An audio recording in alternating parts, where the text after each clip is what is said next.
لبيك اللهم لبيك لبيك لا شريك لك لبيك إن الحمد والنعمة لك الملك لا شريك لك لبيك اللهم لبيك لبيك لا شريك لك لبيك إن الحمد والنعمة لك الملك لا شريك لك لبيك اللهم لبيك لبيك لا شريك لك لبيك إن الحمد والنعمة لك الملك لا شريك لك لبيك اللهم لبيك لبيك لا شريك لك لبيك إن الحمد.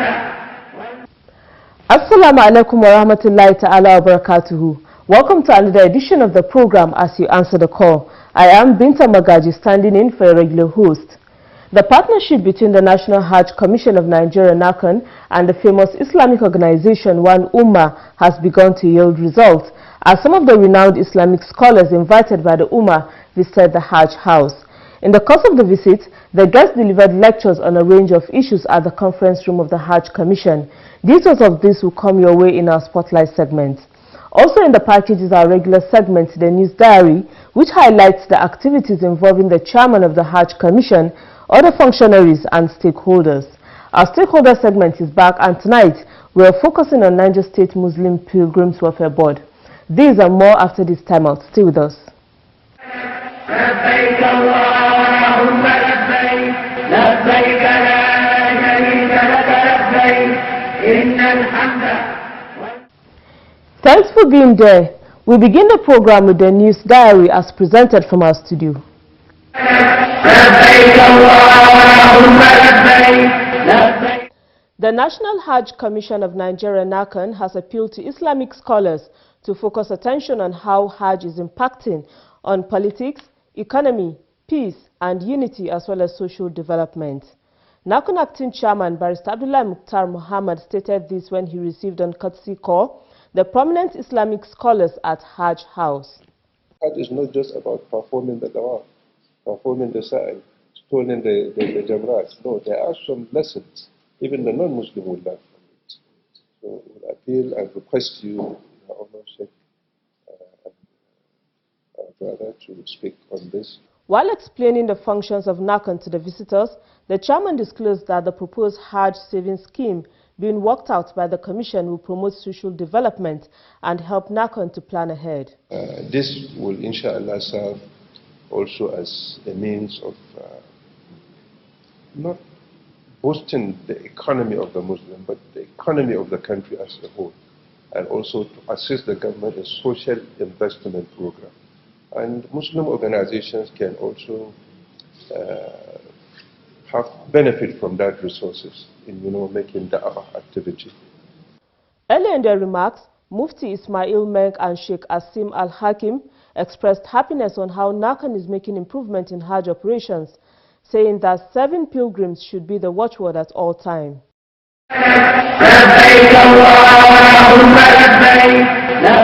Kogi State Hajj Commission has begun the registration of prospective pilgrims from the state for the 2020 Hajj. This was contained in a statement by the Commission Public Relations Officer, Isa Abdurrahman. The Commission said it is accepting the deposit of a minimum of 500,000 naira and above, advising prospective pilgrims not to do cash transactions with any individuals.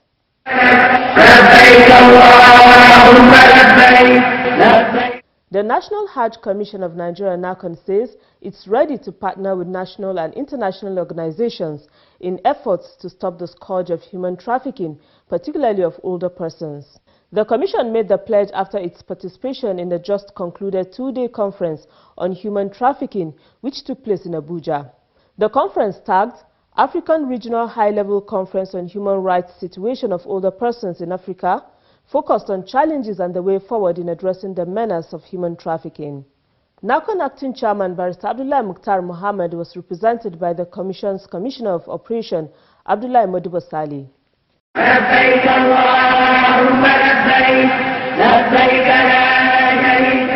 Alhamdulillah, If you're just tuning in, the program is As You Answer the Call, a public enlightenment presentation on the activities of the National Hajj Commission of Nigeria, NAHCON. NAHCON staff had the rare opportunity of meeting two famous international Islamic scholars, Mufti Ismail Musa Menk and Sheikh Asum Al-Hakim. The scholars in their different lectures touched on the importance of teamwork, transparency and much more. The details. لبيك اللهم لبيك لبيك لا شريك لك لبيك فبأي آلاء ربكما تكذبان. On Thursday, the 28th of November 2019, Hajj House played host to two renowned international Islamic scholars. They are Mufti Ismail Musa Menk and Sheikh Al-Hakim. In the course of the visit, these two scholars delivered lectures at an event organized for NAHCON staff. It took place at the conference hall of the Hajj House. The lecture, delivered by Mufti Musa Menk, focused on the following areas: synergy among staff when carrying out their work, honesty, sincerity, and transparency. The Almighty is at the assistance of His worshipper, His slave, for as long as that particular worshipper is busy assisting or rendering assistance to another. So, my brothers and sisters, it is indeed an honor to be here to encourage you to keep assisting your brothers and sisters in this noble field of Hajj, in this noble act of worship or the fulfillment of it. When we help someone to fulfill Hajj, it is hoped that we will earn as great a reward. Ad-dallu ala al-khayri kafa'ilihi. You know, the one who actually shows a person towards goodness is similar to the one doing the goodness. When it comes to Hajj, obviously there is a lot that is required. It is not easy. You know, when we hear of this Hajj group, in my country for example, or in South Africa for example, where I am also semi-based, I want to say many people have a misunderstanding that these people are there for nothing. They are there to make life difficult. They are there to make it more expensive. They are there to create obstacles. Wallahi, it is not true. It is not at all true. Many of you will probably be using your own resources and your own time for a lot of things that you are doing. It is Allah alone who knows. I always feel when people attack you for doing good work, the response to that attack is what actually makes you or breaks you. When you know that you are honest, when you know that you are doing good work, when you know that you have not been dishonest in any way, and people still say bad things, you have to just say, oh Allah, I was not doing it for them, I am doing it for you. For as long as you know, it's okay. We will die and Allah will judge. The people will definitely not be there judging us on the day of judgment. But in this world, we still need to render the best possible service with the greatest of transparency. So my encouragement to you is to be sincere for the sake of Allah, to keep going, and you will witness little miracles in your own lives. Allah will give you so many things. Sometimes you might have children, perhaps they may be such coolness of your eyes, they obey you, they listen to you, they are very, very, successful in certain things. It is the barakah perhaps of the fact that you are serving the ummah in such a great way. So keep going, and keep going in a way that you should not be deterred when negativity that is unjustified comes in your direction. And at the same time, my beloved brothers and sisters, work in a way that when the day you leave, that work can continue. You either leave because your position is now occupied by someone else. You know, we believe in rotating the positions at times in order to give people the opportunity to serve, and at the same time in order to be able to prepare people for the day when we are actually no longer. So we need to prepare for that day. We do our work so clearly, so transparently. I always say a true leader is he who created or he who helped others become leaders as well. Delivering his lecture, Sheikh Al-Hakim engaged participants on issues touching on benefits of teamwork, good conduct, and respect for rules and regulations. You are a team. And unfortunately, in the third world countries where you and I come from, teams don't share the same goals. Usually I would look at my next to me and try to dig holes so that he falls and I rise. And I try to sabotage my successful friend's plan in order to not be better than me, out of envy, out of evil eye, out of grudges and hatred. This is extremely cancerous to any organization, let alone to any country that is rising like Nigeria. May Allah Azza wa Jal make it upon the best in the world. You need to be like a marathon runner in a team. So if your colleague is running the race, you are carrying the towel and a bottle of water. If you stand in front of him, say, stop, here is the towel, dry your sweat, here is the water and drink. He's saying, what are you doing? I am running a race. You want to help me? What to do? Run alongside me. But when you stop me, when you hinder me, you're not helping me, you're not helping the team. Therefore, I don't have any Islamic advice more than to cooperate. You have a leader. He says, let's go north, you all go north. Even if you don't like it. Because this is his responsibility and he's accountable for it. But when we all work hard to make this objective and to reach this target, we will all be successful. Our failure, his failure is failure to us all. And his success is success to us all. So we have to unite. Not only that, we have to also understand that when we serve the Muslims, and I've seen this in government offices all over the world, you serve them with a big smile because you are their servant. You're not doing them a favor when you sign a paper that is according to the policy and procedure. Therefore, the Prophet says, alayhi salatu wassalam, you will not accommodate people with your wealth. Can you? Even the richest man cannot accommodate the people with his wealth. But you will accommodate them with a smile and your moral conduct. Never ever shout at someone who wants you to sign a paper, even if he's wrong. Apologize. Meet people with a big smile, because this smile leads you to Jannah with the grace of Allah Azza wa Jal. When people say, that brother was very good, he's very kind. And this what remains. This is your legacy. While making his remarks, NAHCON Acting Chairman Barrister Abdullahi Mukhtar Muhammad commended the scholars for their insight, which he said will go a long way towards assisting the Commission in having successful Hajj operations. He said their messages, particularly on unity and teamwork, are in line with the policies of President Muhammadu Buhari's government. What they are doing is in line with our own thinking. And what they are promoting is in line with what our leader, the president of this country, President Muhammadu Buhari, is also promoting. The concept of unity, peace, brotherhood among humanity. He then urged all NAHCON staff to put into practice what they learned from the lectures. It's up to us now to make a big difference. From today onward, we should take a different commitment and different promise that bi-Iznillahi ta'ala will be better Muslims, will be committed civil servants, will be committed servants to this great and noble work of serving the gates of Allah that Allah has given us the opportunity to do. Some NAHCON staff who attended the lectures said the benefits were enormous.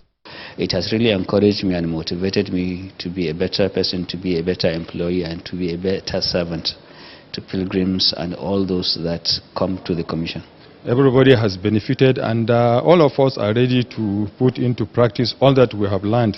Whatever you do personally and with good intention, you see it on the day of Qiyamah. You see it here, you see it hereafter. The lecture has done so much, good for us. After the lectures, the host took his guest on a tour of the Hajj house. You're still watching as you answer the call. Coming up next is the making of the Hajj and Umrah. Tonight, Imam Yaqub Al-Hassan is still our guest and continues his discussion on Sa'i, or the walk between Mount Safa and Marwa. Let's hear the discussion.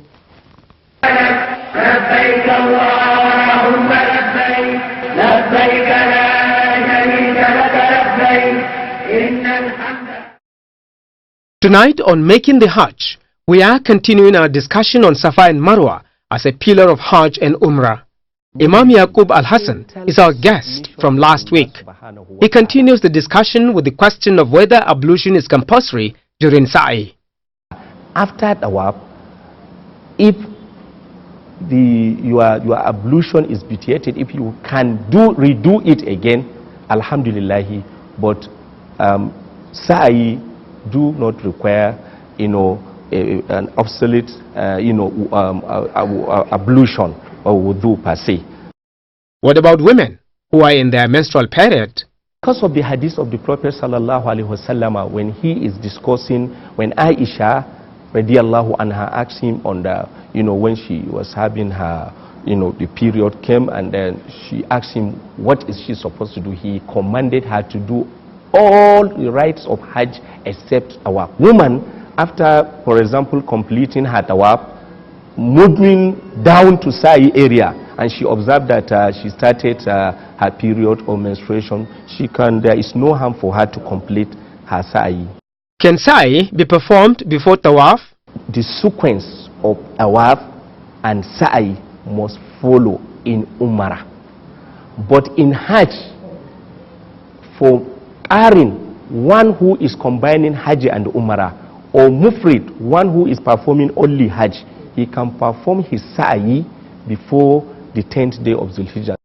Is it allowed for a pilgrim to perform Sa'i on behalf of another?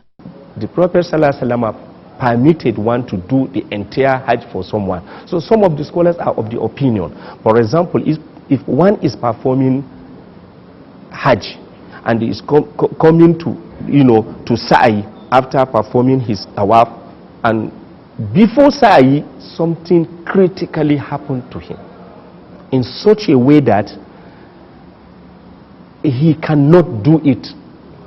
So the next thing is for someone to carry him and do it with him, either by pushing him on this wheelchair, or someone can carry him along to do it with him.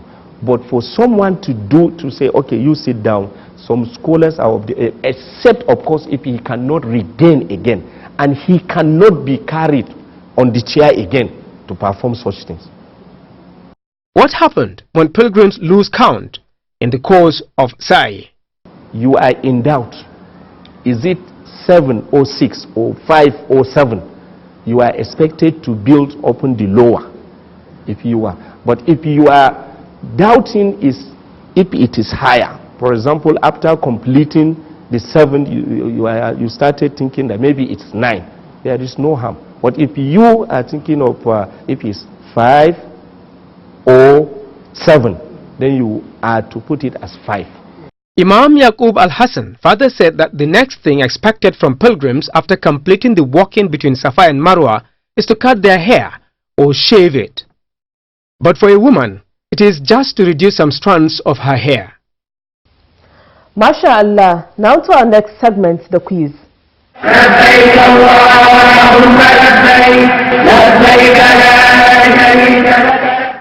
Welcome to the quiz segment. Our question last week was, mention 3 rites that differentiate Hajj from Umrah. The correct answer is staying on the plains of Arafat, pelting of Jamarat, and staying at Mina. The winner of last week's quiz is Asia Muhammad from the FCT. She provided the answer ahead of others. Asia Muhammad will be contacted on how NAHCON will get her prize across to her.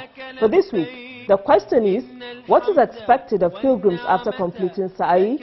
I repeat, what is expected of pilgrims after completing Sa'i? Text your answer to the number showing on your screen. The winner will be the first person whose correct answer is received. All answers should carry name and location of sender. Good luck and happy viewing.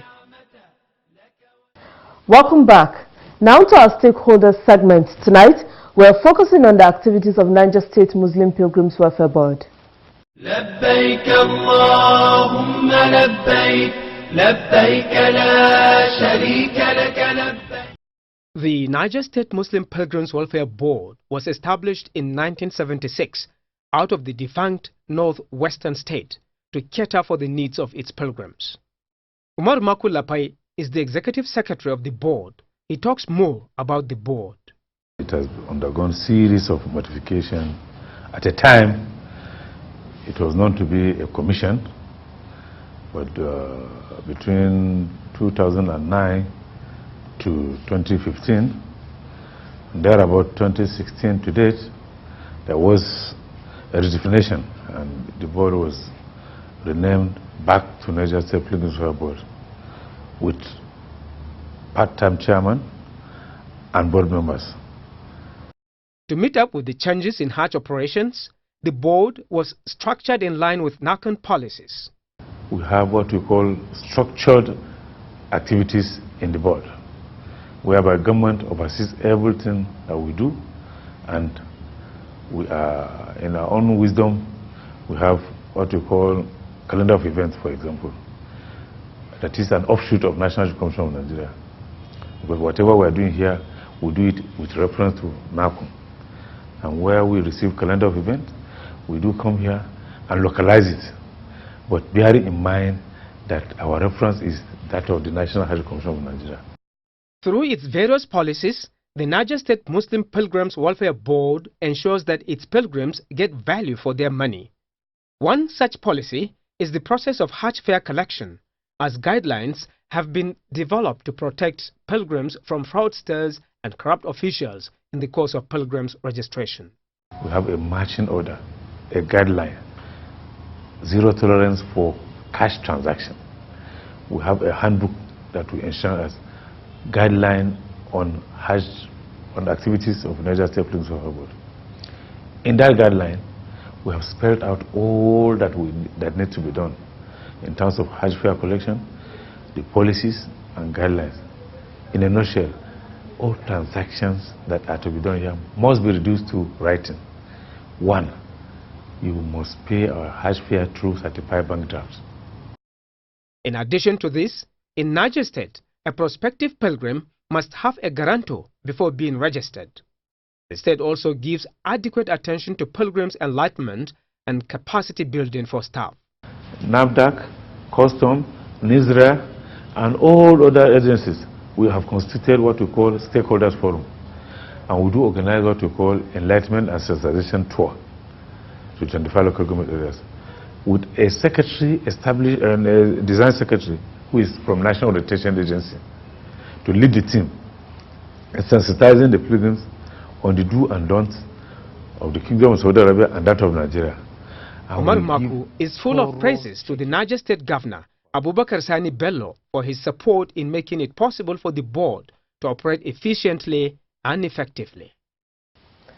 Before we go, let's take this message from one of our viewers.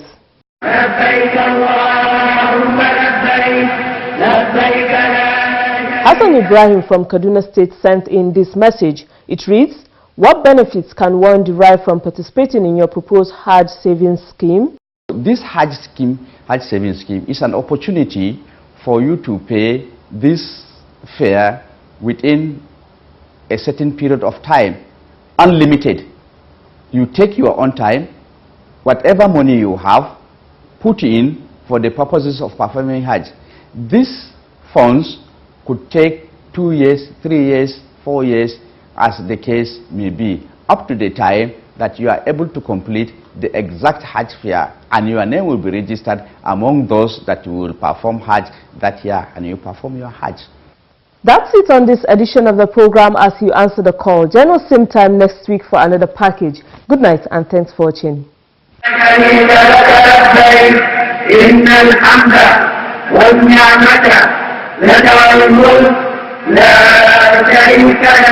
لبيك اللهم لبيك لبيك لا شريك لك لبيك إن الحمد والنعمة لك